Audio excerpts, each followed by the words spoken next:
So this morning my cards said to play. I was like, they're like, it's like, take a trip, plan a vacation. I'm like, no, that's not gonna happen anytime soon. So what can I do to play? And I like to dance and sing, so I feel like and be silly, because I don't have any shame and I'm totally okay with my wackiness. um, okay, so today has been a really interesting day. Um, I'm navigating my anxiety more so today than normal. Just because I had a bunch of stuff come into my house and I just got rid of a bunch of stuff. And so I'm really like clutter and where are things going and deciding me like, okay, how do I need to like move through this in a way that's complementary to still being productive and moving forward because that's my jam. So I'm curious as to the vibe today people are feeling, and also was called for two decks, which is kind of cool.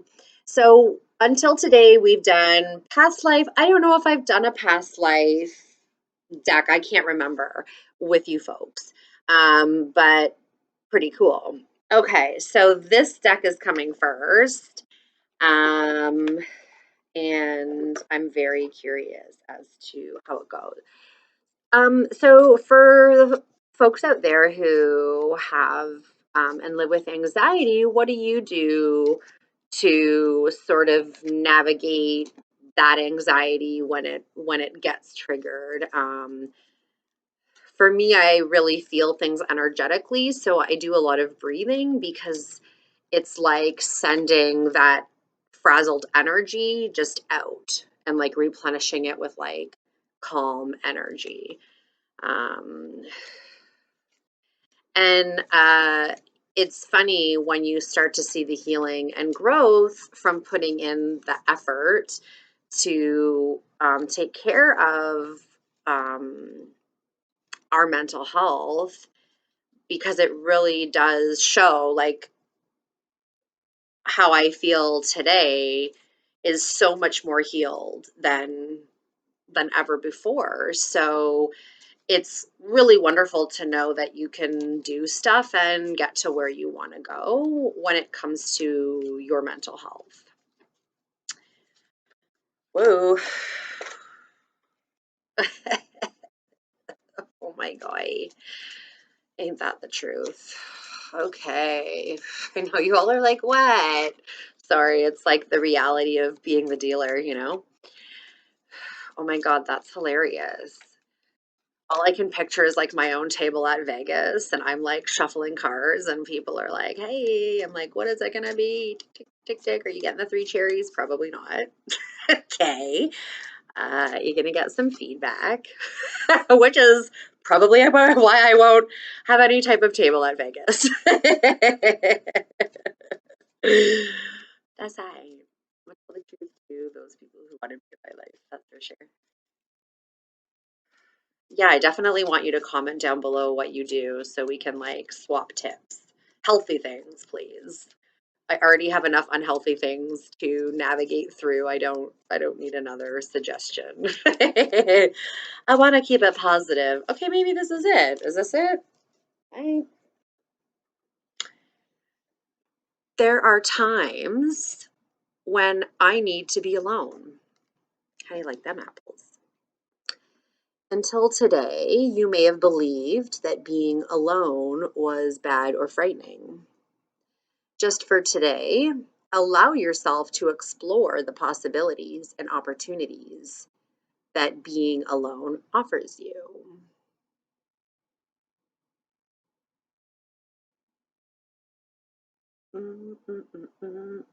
Dance break.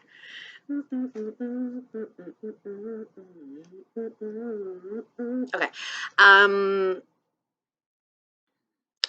It's funny because this theme has come up in my life. So, also, I would love to know how it's come up in your life in terms of what it really means to be alone. Like, what does that actually mean? And to be alone and navigate that wilderness in aloneness is really, really loving who you are, because that's all we're doing. You know what I mean? So, and it's funny, I had a Reiki client this morning, and that was part of the conversation. So, of course, this is a theme. I know other people are feeling it. Spirit, like, bring it out there. So we are, and here we are. Being our own best friend. My kids asked me the other day, they're like, "Oh, mommy, who's your best friend?" I'm like, "I don't have a best friend." Like, I really actually don't. Like, there isn't anyone who is that role for me. And I don't want to assign a best friend value to any person, because every person is different, and all of my relationships are like their own unique experience of what they are.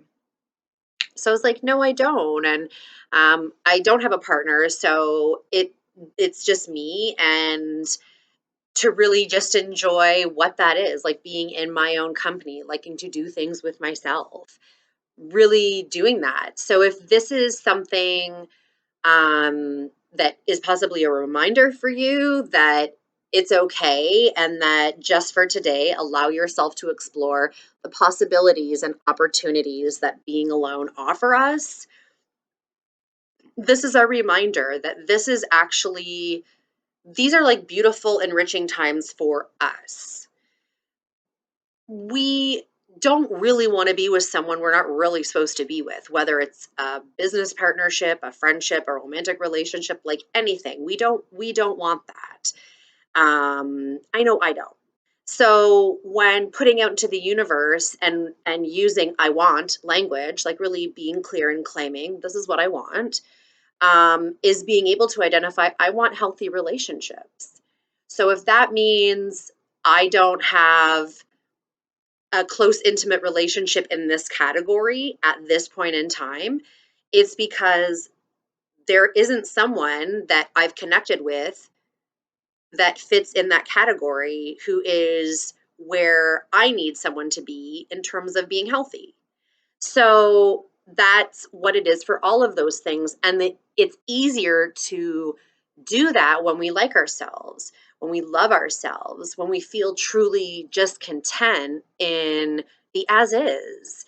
Like, I really love not telling, like, I don't want to check in. I am a freedom woman, okay? Like, don't fence me in. I'm not interested. I don't need you to tell me what to do. And so if we can't have like an adult relationship that's you have your own life and are doing your awesome things, and I have my own life and I'm doing my awesome things, and we both love to be in our own company, and we happen to love also being in each other's company, awesome. If it isn't that, I'm not interested. Friendship, relationship, romantic relationship, work partnership, nothing. So the evolution of, I think, embracing the reality of truly honoring what we need is the reminder that there will be periods where we are alone. And that's wonderful, because other people's energy, when they're not really for us, it's not good. It brings us down in ways we can't even see until we're out of it. And it's not like it's just a work in progress always. How quickly can you catch it and do the things you need to do to honor yourself, set that boundary and move forward? I like it. I'm like giving Reiki out here, people. Hoo-wee. We all need a treatment, so you already know. Oh, okay, okay, okay. What I tell myself I am.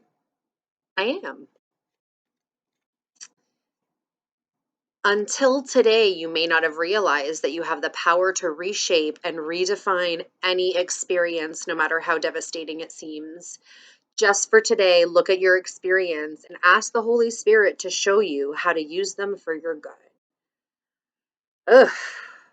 the reminder. It's something I already believe. I'm not sure where you're at in terms of what you believe about life or how it works. So I'm going to speak from my perspective. And if it isn't yours, maybe you'll consider there'll be some type of shift that you have to consider adding something into your beliefs.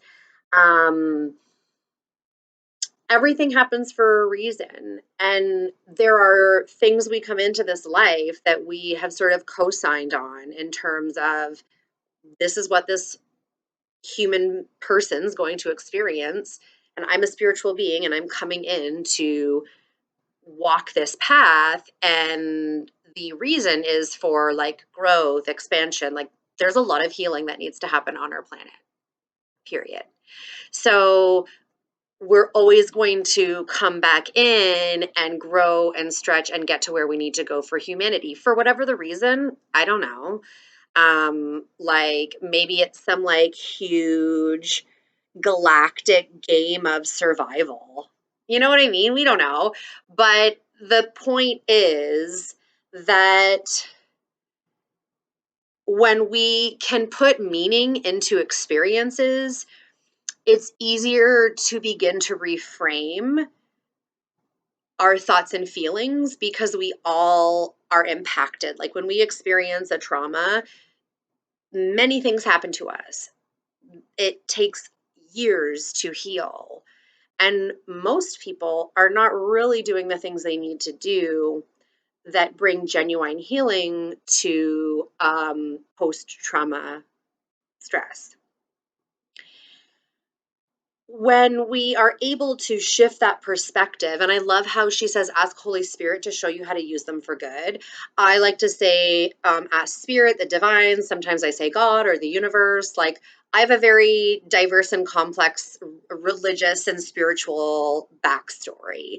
So many things feel quite comfortable to me because for me, it's all the same thing at the end of the day. And I don't have an exact something, but I say the things that feel good for me. So it's just the invitation to connect with the divine to really truly understand because that's who's going to be able to give us those messages. So when you see people like who are empathic and have are in tune with their third eye, have those psychic abilities, that's just merely someone who is in touch with and is working on their divine gifts, which every person has. Every person experiences them differently and or has like unique shades of what it is. But everyone does have this ability. It's the people who have come in at this time and every other time who have signed up to be like, I'm going to be the one with the open eye. Okay, because I'm here to do some things to the people around me so that we can keep pushing forward and heal the world. Okay, for real. Don't even talk to me about Michael Jackson right now. So what I tell myself I am, I am. How we talk about ourselves is everything. Any client that I have that I see, there's always an aspect of reframing thought. There's always an aspect of saying what I want. And oftentimes we want to say the things we don't want because we're like, man, I do not want that again. Like, oh my God, totally. Saying what I want means not only am I putting a thought out into the energy, into the energy, yeah, into the universe, which is energy, right? It's our energy coming up. It's in my brain, which is running the show. And I'm creating new neural pathways of thinking for my brain because our brains are predisposed to be lazy and take the shortcut of dysfunction of thought. So we have to literally retrain our thoughts. So we have to catch the negative script, reframe it, say it, even if we're like, I don't mean it, and then it's going to come out in the energy. So that's how it works. And then when you continue to do that, you continue to put that out into the universe through your body and energy. And the universe eventually is like, oh, okay, here we go. You've been doing this. You're doing good. You're being faithful to the work. Here we go. We're going to up your level a little bit. And then you're going to be like, holy crap, I actually do feel this way. That's how it works. So we have to keep doing that until we reach that next level. And we totally can, no matter where you are, no matter where you are. And of course, the next card's so beautiful. Divine action is always working on my behalf. It's so true, honestly, like anything and everything. And the more we can accept that, even when it's things that we don't think we want, or maybe we genuinely is like, this isn't what I want, but it's like, this is what's before you. So now what? Maybe getting quiet and you can finally get in tune with your own self, with what the divine is saying to you, so that you can do what you came here to do, which means growing, thriving, moving through obstacles, leveling up, like making the most of what this life is for who you are. We've been really conditioned on a myth of you only have one life. You have one life as this person. I'll probably like I might blah, blah, blah, I have a stuttering thing. I might be a Carolyn Jane Sturm down the road in another thing, but I'm only going to be this one in this life. I think that's what feels. That's kind of what is out there energetically, right? Like I'm not going to know till I know, but I'm okay with that. Um, So for me, I want me to get every single lesson I can possibly get, evolve, grow, work toward all of the things because I'm setting up my future generations for healing. So my kids get something quicker and can do that for their kids, and we can, that idea of like survival of the fittest, it's like doing that, but like being able to move in the flow of that idea of like what I'm doing in this life will matter. It will matter beyond this life. It's going to impact people around me. And even if you don't have children, it still matters. You're here for a purpose. So your presence matters. Until today, you may have been trying to do for yourself what only God can do for you. Just for today, be devoted to trusting that God is on the job, doing what needs to be done.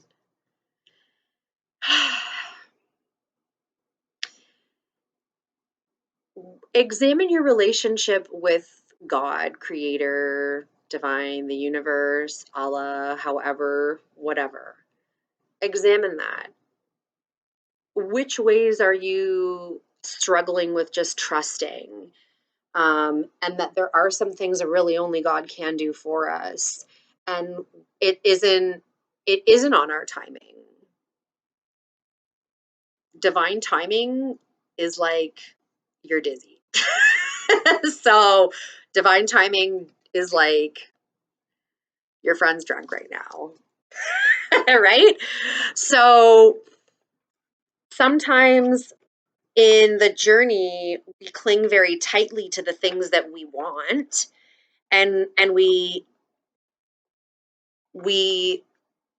fill up all of that space with our plans, that there isn't room for the universe to do what it needs to do and wants to do in terms of what it knows about our purpose here. So relinquishing control and loosening the reins a little bit, um, when it comes to faith stuff, which is like, that's God's job, that's the universe's job. Like, there is a divine plan and we can trust it. But then that means we're working through our own issues with trust and our own issues with control.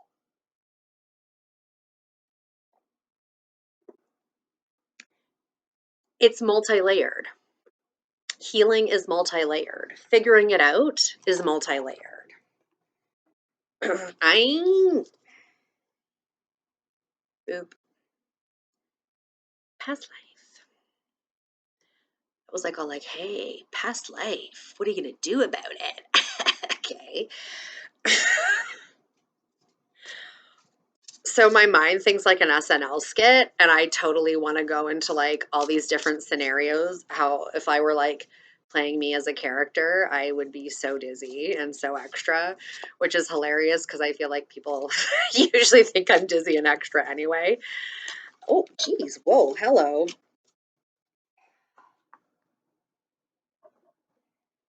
It's too much, but here we go. Speaking of being dizzy and extra, don't mind if I do. All right, ready?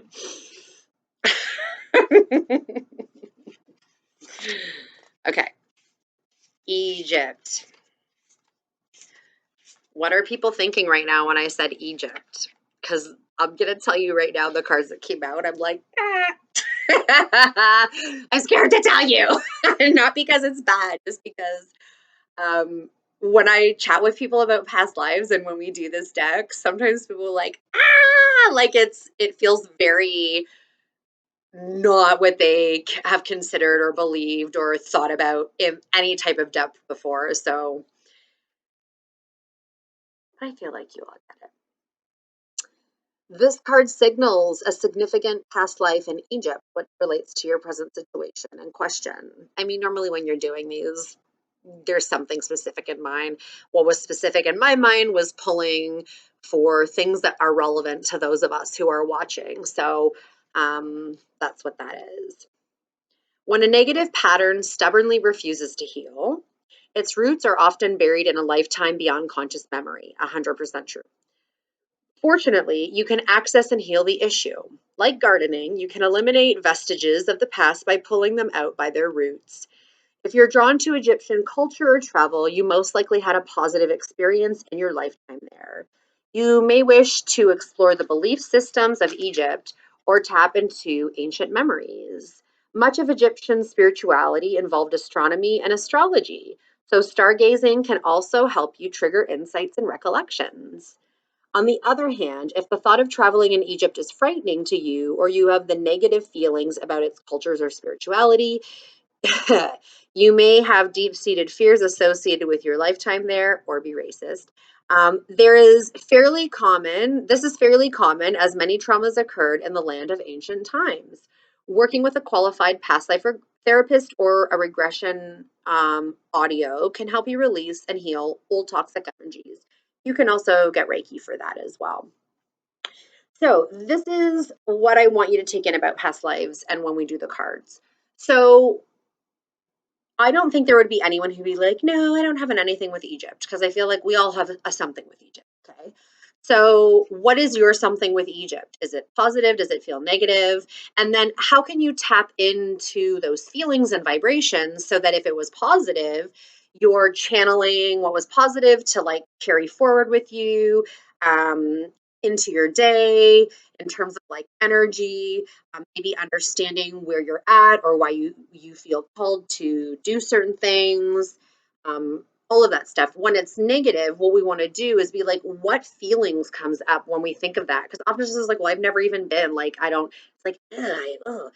What is that? Because that is your healing clue. And to me, energetically, if we were in a Reiki session, I would be breathing that out, which means it cleanses that. So it releases energetically from your body, but it also provides insight into like, there are details of that life that you will have come into your head and you'll be like, am I making up a story? It's like, no, you're not. This is called divine information. So this is why I love the past life cards, because I love having that divine information to be like, okay, like I'm serious about healing legitimately. So like if there's a something from a skeetal life and oh one freaking BC or whatever the years goes, or like when we rode dinosaurs, I have no idea. But like, do you know what I mean? I'm down to heal it. Okay. All right. Next card. Monk or nun? You drew this card as a result of your past lifetimes as a monk, nun, or someone similar. This means you lived a life filled with isolation rules and spiritual devotion. In your lifetime now, you may notice your tendency to isolate yourself from others. In fact, you likely feel most comfortable when you're by yourself, which is interesting that one of the earlier cards was about being by yourself, and that sometimes I need to be alone. And so it's interesting that this card comes up because that can shed insight on our struggle with being alone. Because if we have this past life energy lingering, it's like, well, why am I even bothered by it? Like, I just want to release it. And it's like, let it go. It's like, we're not in that life anymore. I say that to my son. Like, we're not in that life anymore, Marcus. He's like, did you know I'm your dad? I'm like, not in this life. um, Other people may even refer to you as a monk. If this pattern is interfering with your relationships, you might consider having sessions with a qualified past life regressionist. In addition, you may have taken vows as a monk or nun that may be interfering with your relationships, career, or more, because our souls hang on to things. So whatever doesn't heal comes with us into the next life. Guess what? To heal. So it's like, what are we doing? What am I carrying forward in this life to heal, to like release? Because there are sometimes where like, well, I don't even know where this comes from. Like, it's not this, it isn't that, my childhood that, like, no, it doesn't even make sense. And it's like, well, there's probably a bigger spiritual picture happening for what's going on. And so we need to do some of that digging, which is why Reiki's amazing, because we get to do that energetic digging. Um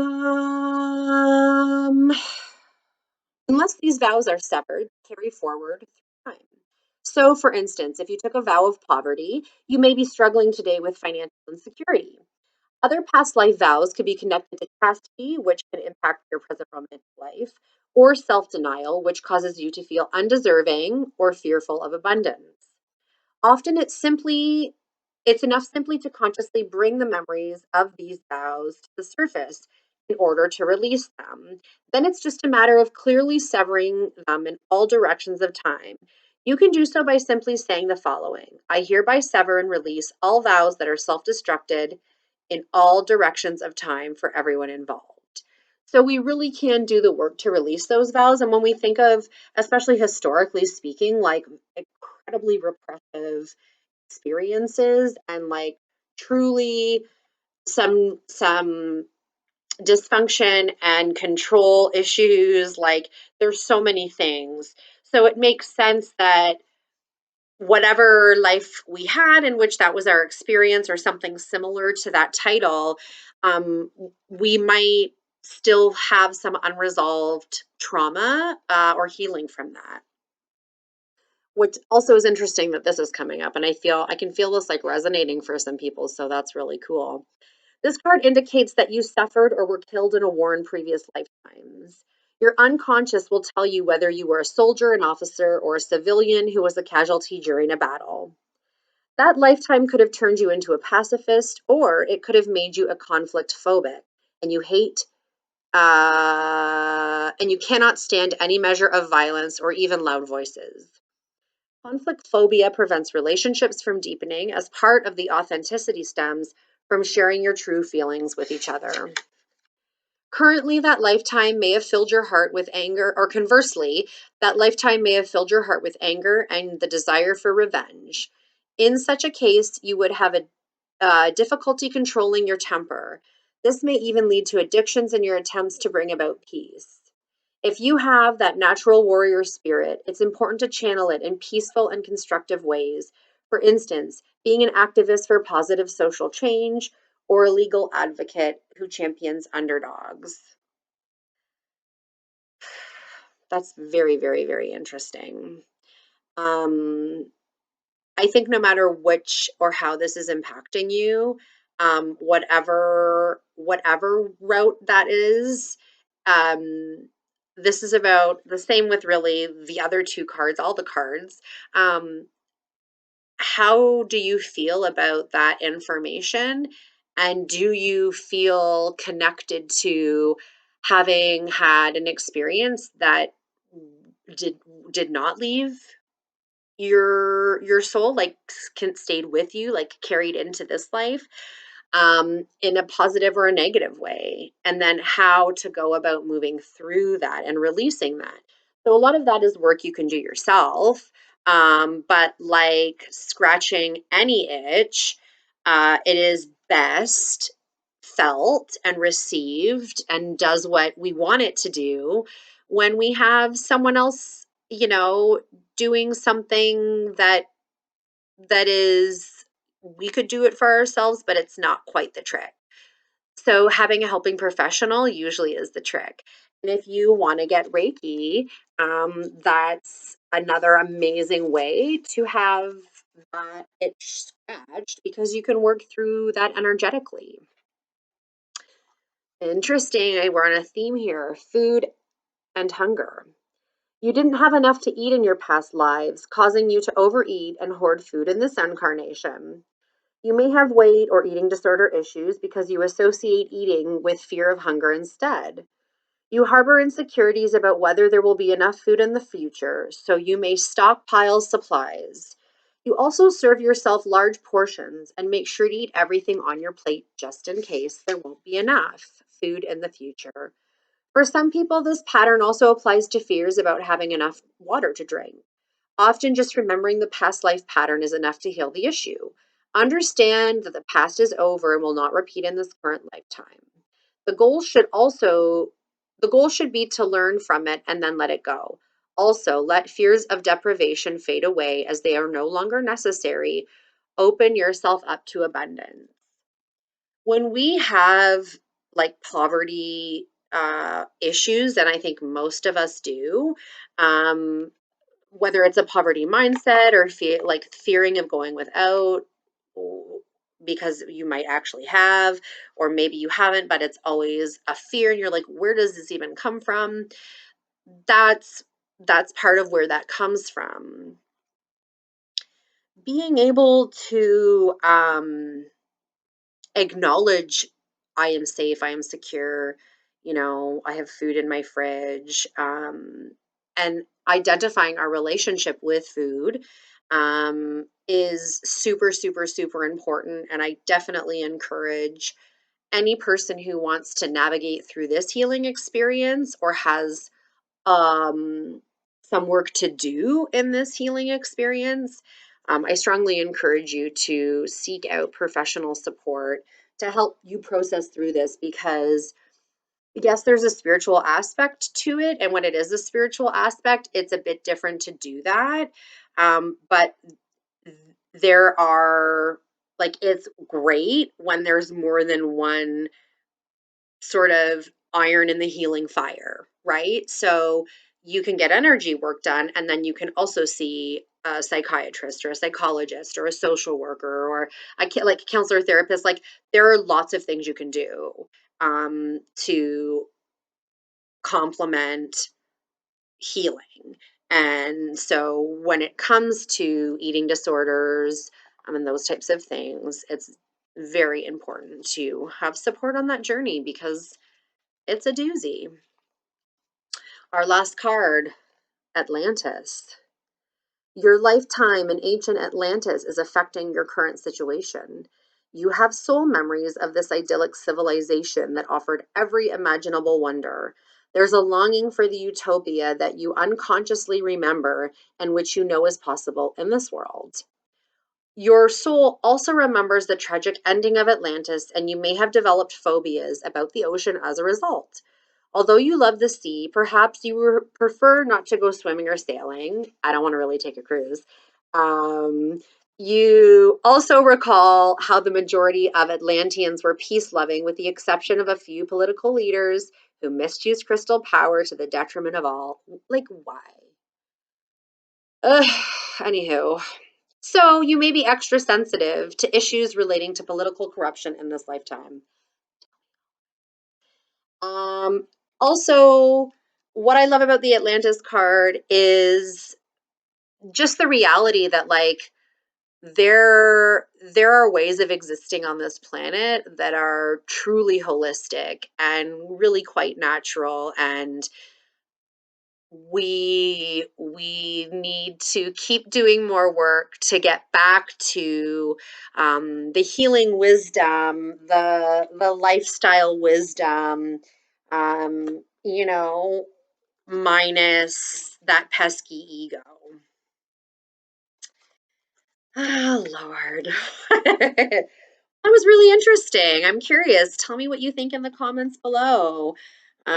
Share any stories that you want to. I hope you have a wonderful Friday and that magical things happen for you this weekend. And remember, if something happens and you're like, oh my God, the reading, that's synchronicity, that's spirit being like, yes, like we're here, see this? That's real. This actually makes sense. This is what it is. Keep going. Okay. I'm going to keep going. I'm going to go and grab my kids from school. You folks have a lovely rest of your day. I so look forward to chatting again. Bye.